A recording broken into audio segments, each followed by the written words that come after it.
Did you change my name? Hey, you guys, how's it going? Hello, daughter. Hi, granddaughter.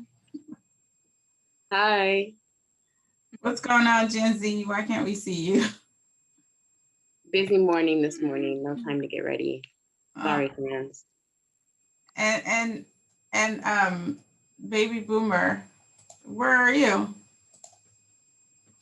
I'm in Fontana in Seville Park. I was out this morning helping another ministry, Luke 9, 12, 17, feed the homeless. They barbecued today and fixed up some plates of food. So we went out to hand out the bags and goodie bags. Deliberate Acts of Kindness gave goodie bags inside those bags for children filled with candy and eggs with little gifts in them and stuff like that. And then on top of that, then we put that meal in there and we rolled out and started feeding. That's They nice. fed over 100 people. Wow, that's really good. Over, yeah. That's cool. It They looks do so this nice every and pretty out there. Sunday. I'm It sorry. is. It's beautiful out. I say it's beautiful out here. I said this particular group of guys, they feed in this area every Sunday. They even know the homeless people that they serve. They know them by their name. Mm. And they know what locations are. Hmm. You know. Okay. Well, Amazing. today Yeah. I want to talk about the killing of George Floyd and the trial, the murder trial of Derek Chauvin. Have you all been following? I've been like glued to the TV. I haven't been glued. I've been catching up on it. And I sure hope this is not the one talk that we have that makes me curse. I hope not either. It probably won't. But what about you, kiddo? Have you seen a little bit of it or? Yeah, I honestly have been intentionally avoiding it just because I find the whole thing like rather triggering. But I have been like just when I watch my news sources and they cover it like a part of their news stories, I'll listen to it then. But I have not like actually been seeking out like watching the trial or like updates or anything like that. Oh yeah, I can't get enough. Like it's on the TV all day long. When I'm in me, like I canceled a meeting once because I was like, they are like, why? I want to see what's going on, and I was like, I'm not gonna be able to make this meeting. Let's reschedule for the day because I needed to just, And then the meetings that I didn't schedule, but I have to be in them. I'm just like so distracted because I got my phone on speaker listening and I'm trying to listen to the TV as well. And then I'll pause it, but it only keeps the pause for like, I don't know, must be 15 minutes. So then it'll start to play. And I'm like, oh, wait, pause again. And then I miss out on that piece, so then I can't pause it anymore. So I can rewind it and start, but I can't, I think I can rewind it. I don't know. I was trying to figure it out. But at any rate, I think that the prosecution is doing a really outstanding job. The sad thing is, it kind of seems like George Floyd is on trial. Like, why was he on drugs? Why did he do this? Why did he, try to move and, these sorts of things like to justify his death. But just when you feel like, the defense has said something to where you get like a little deflated, like, oh man, that was kind of a good point. Shoot, and you're wondering about the jury, like if they're following that or if they're, picking up what he's putting down, then the prosecution will come back and say, like, for example, the prosecution or the defense was asking George Floyd's girlfriend about them having opioid addiction. And she was like, yep, classic American opioid addiction tale or whatever. This is sad. Yeah, that's so sad. But she looked right at the jury and said that. But they kind of beat it at one point, and then they got back into drugs, and then she kind of stopped, and he was still doing it, or she felt like he had started up again around March last year, and then she thought he was acting different. She said, or funny, yeah, different in May. So the defense attorney was like, going through all these drugs, like, what about this drug? And did you try this one? And they apparently tried some new drug that they didn't know. And she said it was more of a stimulant, whereas the other one was a downer or whatever, just made you, mild. And she said that, so the defense attorney was saying, okay, you felt like he started using again. And you think the time that he did it was around 2 weeks before his death? And she was like, yeah. And he's like, no further questions, you know. And I'm like, oh shoot, you know, he was on drugs and, you know, maybe he did overdose a little bit, you know, or something. And I'm all like, and then I'm like, nah, that ain't, you know, it don't matter. The man had his knee on his neck, you know. Then the prosecution will come, and the prosecution's like, okay, so this drug that you said that you all used, you know, in March or whatever, did you die? She's like, no, I didn't die. It's like that, you know, and then even maybe in May or whatever, it's just like before May 25th, did George Floyd die? She's like, no, he didn't die. It's like, okay, you know, prosecution rest or no further questions or whatever. And I'm like, yes, yes, okay, good. Yeah. So, have you seen any highlights or anything that stood out to you, or do you have any concerns or anything? I like the fact that he did ask, well, did you die? Because I'm thinking the same thing, because they're trying to say that that's what killed him. And I'm thinking, well, he was walking around in the grocery store doing his, you know, running his errands or whatever he was doing, and he wasn't dead. So do you have a time? Can you prove that he was died that day? I mean, what time did you have on your schedule that you know, he was died that day? I mean, so I didn't get that, but I'm so glad that she said what she said, and the prosecution asked that question, well, did you die? I recall when you did that fabulous video for the Black Lives Matter, I had asked a person if they would say, do a video saying Black Lives Matter, and they brought up the fact that George Floyd, Mr. Floyd, may he rest in peace, wasn't all that a good person anyway. So I'm thinking, well, that doesn't mean he should have gotten killed, because if him having been arrested before, his sentence was death, then he should have already been dead. You know, so for them to say that, it was really shocking for me that they would not say Black Lives Matter, and then they added that, well, Mr. Floyd wasn't a good person himself. So that's neither here nor there, but you know, hey, there you go. Maybe And I'll I'm add that glad that the video to prosecution, excuse me, I didn't hear you. I said maybe I'll add that video to the end of this recording. Oh, that'd be good. And I'm glad that you got a thumbs up from a spectator here that said that's a good idea to add that video to this. I'm just glad that the prosecution is showing him in a human light, because they're trying to make it look as if, or seem as if, that he had no one that cared about him, that he was just this terrible person, which seems to be the opposite of what the testimonies are coming through or saying, you know. So I'm really glad about that part. That's my video, Kennedy. The video that I created. Oh, I thought you were talking about a video from the trial. Oh, no. I'm talking about my video, 8 minutes and 47 seconds. 46. Oh, okay. Which is now 9 minutes and 29 seconds or something. Exactly. Is what we have learned. But of course, we didn't know that until the trial. Yeah. However, I would like something to come up so I can figure out why old boy had his hands in his pocket. Was that part of the training too? Just put your hands in your pocket and just kneel. I mean, you know. I've been waiting for, okay, there was a police lieutenant who said he was the highest ranking there in Minneapolis Police Department, I guess. And he was like, absolutely not. He should have let up. He could have put him on the curb. He could have did this. He shouldn't have done it, blah, blah, blah. He was really good.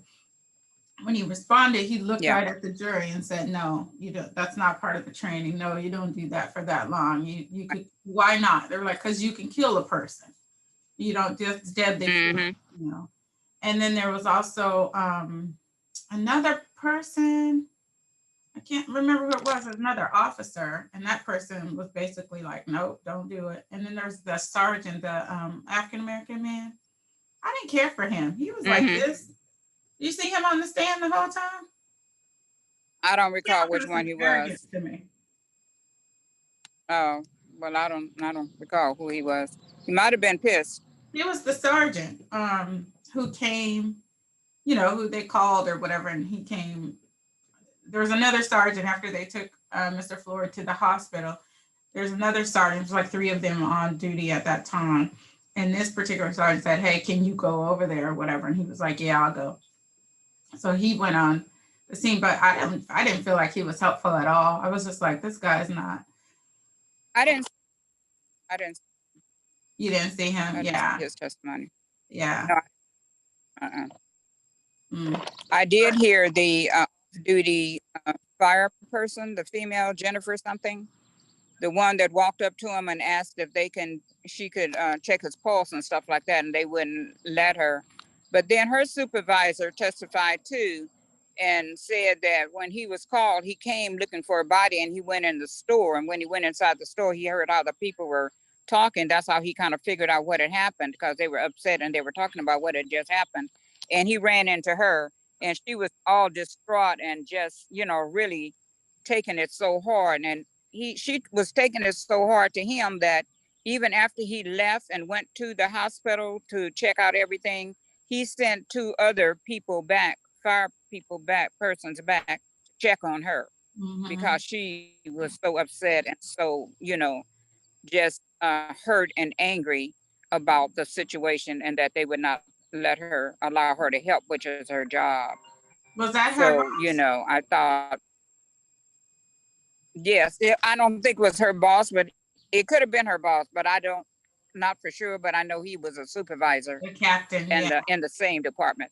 Yeah. Yeah, or something like that. Yeah, or something. Yeah. But anyway, he said he sent 2 people back to check on her. Knew after talking to her that she was, was feeling pretty bad. Yeah. I was so heartbroken to hear. So the man who saw it all was the man the older gentleman said, he was like 61 years old. I can't remember his name. But you remember on the video, that man was the first one on the scene, and he stepped out into the street, like he was going into that cut foods, and he stepped into the streets. And when he saw them, you can see him look, what are they doing? They were tussling with him to pull him out of the vehicle, which, mind you already had him in there. Close the door and just go. That, that was bothersome. So when he was there and watched the whole thing and stood around, and when he was on the stand and he just broke down crying, I was just heartbroken. I was like, that's devastating. And a lot of them did. And also a lot of them, like the children and the children and the guy who worked at the store who accepted the counterfeit bill, he just they're just so remorseful and not remorseful, they're so guilt. They're just so full of guilt. Yes. And it's just devastating, because they feel like he said, if I hadn't taken it, then maybe this would have never happened, if I just wouldn't have taken that 20. Because he said he was going to take it anyway and just pay back the money out of his pocket. He said, I second guessed myself. And he said, I took it because I didn't think that he knew it was counterfeit. He didn't think that George Floyd knew that bill was counterfeit. He said, I didn't think he knew it was. And seeing that, exactly, that was a possibility. Also, the older guy said that he had seen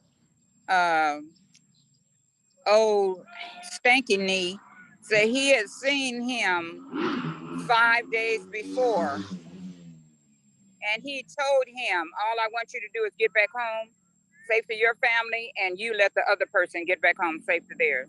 And here, 5 days later, he's looking at him kill a person. He's looking at him kill a person, and being nonchalant afterwards, because they had a conversation afterwards. He's the older guy. That's a big guy. You got control. And he was a big guy. That lieutenant said it. Didn't matter. That lieutenant said, once you have them in cuffs, there is no threat. The threat is gone. Maybe they could kick you, but they can move. And if you sit them on the curb or whatever.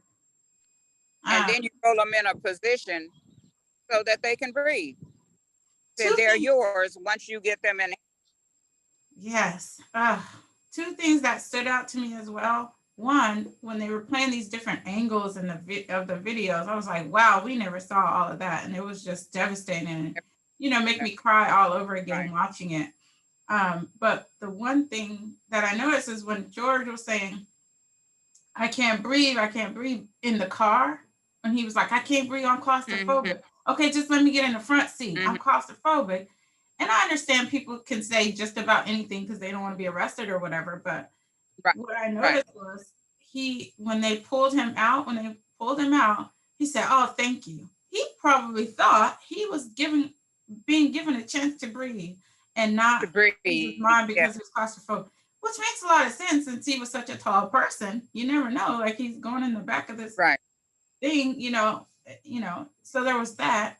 But then what do you think of this? Remember how he called out mama, mama, mama? Yeah. On the stand, they asked his girlfriend, what does he have you saved in his phone as? And she said, mama. What did you think of that? Did you see that? Now say that again. On the stand, the defense attorney asked the girlfriend, what name does he said, you guys call each other pet names and stuff, right? And she was like, yeah. And he said, what name did George have you saved into his phone as? And she said, mama. Oh, no, I didn't. She said, but mama. I did hear her say how much he loved his mother and that he had just lost her in recent years. And he said he really loved his mother.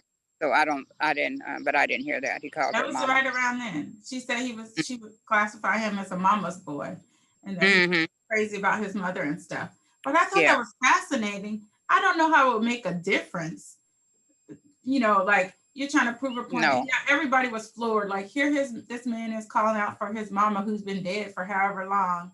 And he knew like, I feel like you're gonna call out for your mother, as in your birth mother, as in your parent figure, as opposed to your girlfriend who you call mama. If you're, in that situation, I think that's what you might do. But I don't know why the defense was making that a point. I don't know if it was because everybody was so outraged on top of it. Like this man's calling out for a grown man calling out for his mama who has been dead. And so then he's like, want to point out that maybe he was calling out for his girlfriend who he called mama. Like, so what? He's calling out, he's dying. He calling out for help. Yeah. Or maybe he was doing one thing and calling for both people. Hey, you never know. So he said mama, and he's calling for both people. Yeah. It's just devastating and sad to hear you couldn't see the juveniles, of course, but to hear them saying like they're scarred for life. There's a little 9-year-old. They are. Scarred for life. Yes. A lot of people are. And the 17-year-old, yes, a lot of people are. And the 17-year-old said that she apologized to him all the time because she could not do anything. That is definitely going. Yes, everybody that saw that. I mean, even us watching it on TV, it affected, like you said, some of those angles that they showed during the trial we had not seen, and it didn't make it any better. Nope, didn't make it any better. And I don't know how prominent like this conversation was, but apparently, when the George Floyd murder was more recent last summer, apparently there were people on social media saying how terrible that 17-year-old girl was for recording the incident, as if she were any match for police officers with guns, or even just a grown man. Like as if she could have helped George Floyd and even defended herself in the process. Just a ridiculous argument to make. Yeah. I agree with you. I agree with you. They couldn't think of anything else to say, so they would say something like that. I mean, that shows you what kind of mentality they have. They couldn't form any other words to say anything else but to attack a 17-year-old for recording. What did they want her to do? Go and jump on one of the policemen's back and then get shot? Right. Come on now. Right. Because that's definitely what would have happened. Yeah. I think that the prosecution is doing a really great job. They're carefully and deliberately asking questions. Sometimes they get, somebody's like objection or whatever, and whether it gets sustained or overruled, then they might, ask it in a different way to get the witness to, say whatever it is that they're hoping will come out. But I think all the emotion behind everybody is definitely not a bad thing for the prosecution to see Like it's Right. human beings in Right. that jury box. So to see, Right. which mind you, they're being impacted by this. Because did you see the other day there was a Yeah. stress-related incident for one of the jurors Yeah. who, yeah, she was like waving her hand and stuff and had to step out. And I, Got to step up. want to get the judge's attention or something. And she said she hadn't been asleep since 2 o'clock. Like this is really One of the reporters said some of the jurors had not seen the video. So some of them, this was their first time seeing those videos as well. I don't believe that, but okay. Well, if they don't watch the news, or if they or people, that don't watch the news, they probably have heard of what happened. But if they actually didn't see the video, that had to have done something to them. I didn't really watch the video myself. I saw no. I didn't really watch the video myself. I really saw there's no reason to. I may have seen quick clips of it, but I haven't watched more than like 30 seconds of the video. It's possible. I guess you're right. So my concern is the defense only needs one person to do a hung jury. I'm not putting that out there, so get that away, cancel that.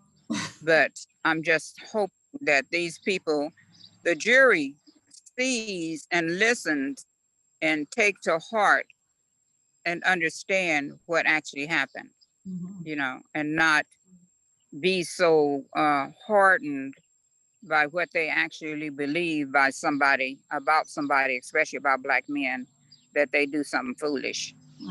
Because we need some justice here. We need some justice on this one. Yeah, what do the demographics of the jury look like? Floyd alive, but accountability is having a guilty verdict on all 3 counts. Yes. You're gonna say something, Bug? Yeah, because one of the other police officers actually asked him, "Should we turn him over now? Shouldn't we turn him over now?" And he said no. Yeah, in one of the videos, they said, "Shouldn't we turn him over now?" And he said no, because he knew what he had in mind. With his hand. Plus, with his hand in his pocket. That's the what part I want. That's like, if you're so threatened by this man, or say he's a big guy, we had to do this. He didn't even take the time to put his hands on him. Like he put his hands in his pocket. Exactly.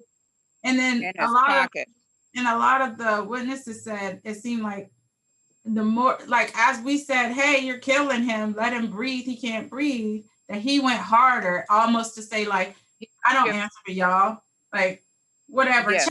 Like to kind of like mess with them. You know? And like, he didn't go harder. He didn't even move his knee so the paramedic can check his pulse.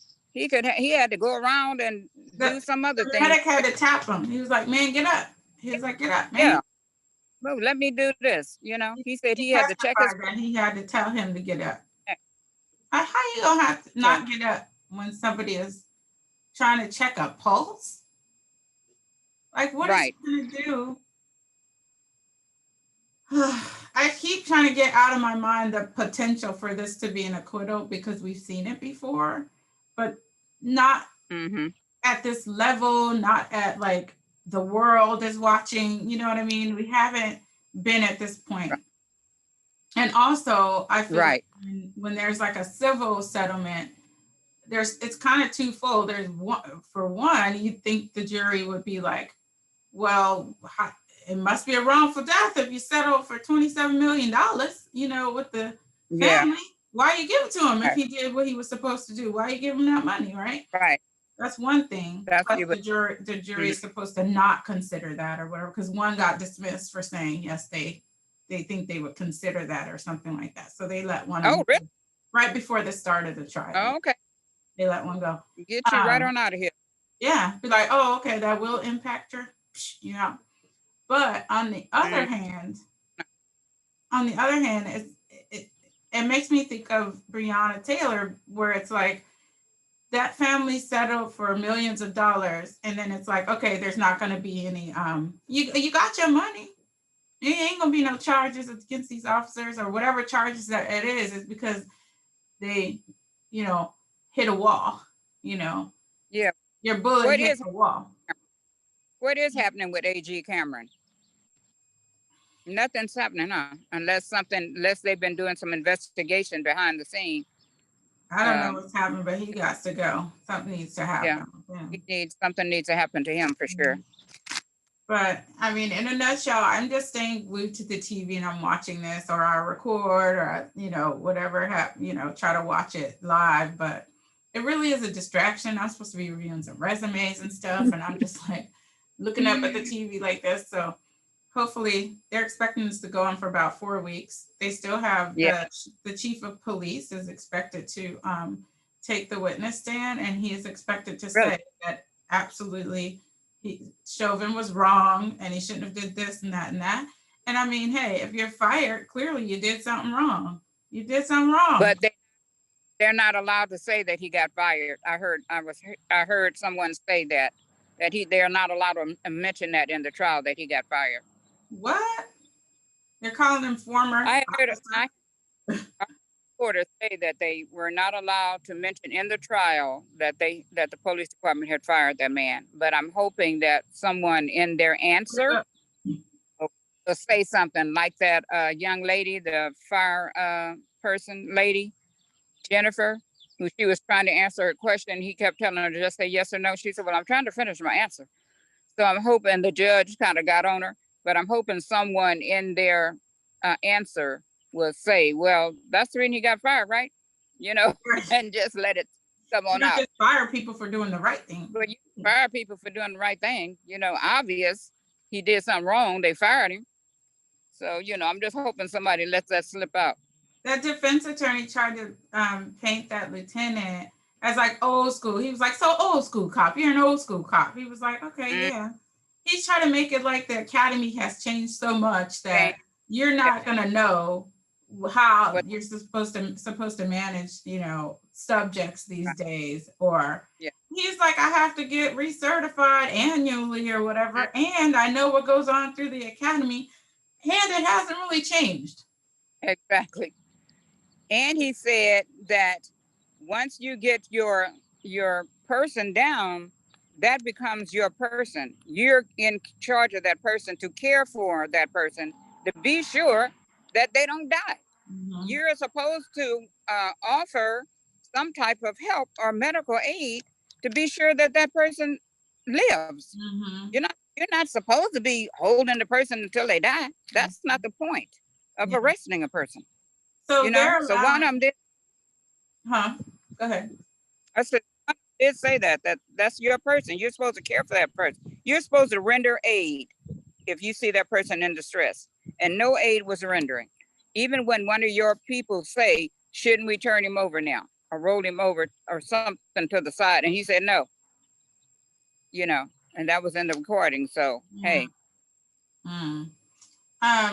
Yeah, I think that was that lieutenant who said that you're supposed to render the aid no matter what or whatever. Right. I lost my train of thought, but if Derek Chauvin took the stand, what would you ask him? I'm really concerned about having known, because they knew one another. The police officer and Floyd, they worked off. The police officer worked off duty, I think, at the same club or facility wherever they worked, so they knew one another. Because I feel like they would have built. I don't know if that's going to come out. I was thinking about it. I felt like they would have built that up with his girlfriend if that was going to come out. Yeah, but I would probably ask him what went on. The reason you had it in for this guy, because didn't y'all know one another? So what went on? The reason, that would be one question. And then why was your hand in your pocket? Were is this a fantasy of yours? Is this, what were you doing? What's going on with you? Kind of situation. Cause that's something that's just too to the extreme to me. That You're would have been taking a my life out of question. somebody and you're sitting there with your hand in your pocket. You're saying, But right. what is happening with you? That would You be know, my question. My question would be, why, if you felt like you had to subdue this man and need to hold him down, because like you said in your own words, this is a big guy, you had to control him, then why was your hands in your pocket if you felt threatened exactly. in any way? They didn't teach you in the Exactly. academy to put your hand, even in the military, even to this day, I get upset when Malcolm has his hands in his pocket. Like he gonna have to have hand-to-hand combat at any time or something. But in the military, you don't put your hands in your pocket at all ever. That would have got you called out and in trouble. And so I don't, that's something that I never did. I don't really put things in my pocket either.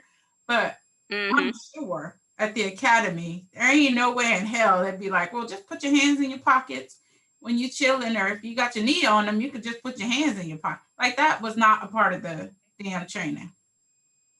So that's Especially my when question. you think especially when you're saying you were afraid of the crowd. How you Yes. gonna have your hands in your pocket and you're afraid of the crowd too? Why So has if that one of not them come come up? up towards you, what's happening? I want to Maybe it know will. why. I have no idea. I'm guessing that hasn't come up because he's not on the stand. But there's a way that the prosecutors can ask these questions of these witnesses who are like the other officers and stuff. Is it normal? Do you believe that if a crowd was very rowdy, as being said, that they're yelling and distracting, as being told that you would have your hands in your pockets if they're any kind of way, a threat in any kind of way, or made you feel like you need to be at the ready to defend yourself from this crowd? Would you have your hands in your pocket? Exactly. That's going to be what gets them, I think. Because it's like, I mean, the knee to the neck period should get them. But there's a couple things that I saw that if I was a juror, it might raise doubt. And the one thing, and that's all you need is one person to have, not beyond a reasonable doubt, right? So the one thing for me was when the paramedic, I think, said you would want to roll a suspect over. I think the lieutenant mentioned it too, like roll them to their side, right? If you let them get some air or whatever, roll to their side. Well, there was that, where there was damage to his face, but also to his left shoulder. So not to say that didn't happen the moment they put him on the ground, that damage could have occurred to the shoulder. But I feel like the defense would try to use that to say, no, he had him rolled over on his left shoulder, trying to let him get air or something like that. So that it doesn't make a whole lot of sense. I mean, there's some sense to it, but as a juror, are they going to be like, well, he did kind of he had the damage to his left shoulder. Maybe that's because he was leaning on his left shoulder. So that, they might be thinking that. And if that's all it takes for them to be like, I'm not 100% sure. So that concerns me. But when the chief of police comes out and testifies and says what the policy is, because they always say, oh, he acted way too fast in firing those officers. If it followed, this is not the policy, this is not what training was, and you don't do that, that's what I want to hear. All these top people in the force say, nope, that's not a part of it, and there's no way that he should have done that to a suspect who was not resisting arrest. Yes. And in handcuffs. Gotcha. What question would you ask? What's that? Z. Jen fell asleep. Gen Z. You think? Oh, sorry. Honestly, what question would I ask? Chauvin. Or anybody, actually. This is a really difficult question for me to answer just because, honestly, I have not been closely watching this trial. And like I said, I just find the whole thing like pretty triggering. Mm-hmm. So I I look at the news updates and things like that. And, if it's mentioned in like the YouTube news channels that I watch, I obviously listen to it, but I just have not been following this really at all. Mm-hmm. So I feel like I don't have like sufficient information to like formulate a valid question. Okay. Yeah. Yeah, fair enough. Whew. that camera tells no lie, I tell you that much. Yeah, it's triggering for sure. Definitely triggering. That's why I don't sit and watch it either. I get it after. I just look at it after a while. I'm kind of back in yeah, not as bad as I was last year when this first happened in May, June timeframe. Like I was just a hot mess, stressed Yeah, about it and just like PTSD and just mad. And me too. it was the start of the pandemic. It was everybody's working from home. This is happening. You feel helpless. You feel scared, like, things happening, people getting away with it. This followed Breonna Taylor's death. And you're like, this is BS. Um, so I'm trying not to, get back into that space, but I want to watch it. I have to watch it and I have to be there and I want to hear everything that they're hearing. I want to think like a juror might think. And I just, pray and be hopeful that he's found guilty on all charges, all three of them. And that's the example that we need to set for the future. And I'm hopeful that the Justice and Policing Act passes so that the George Floyd Justice and Policing Act, it passed the House, but I think it needs to pass the full Senate. Oh, so we lost Baby Boomer. Probably has to do with her setup out there in the park. But I was just wrapping up anyway. So thanks for a good discussion. I know you weren't really familiar with what was going on at the trial, but yeah, thanks for the discussion, kiddo. Yeah, thank you for just the information. You kind of caught me up with everything that's going on at the moment, and I enjoyed listening to you and Grammy's comments. So thank you for this conversation as well. You're welcome. Love you. Love you.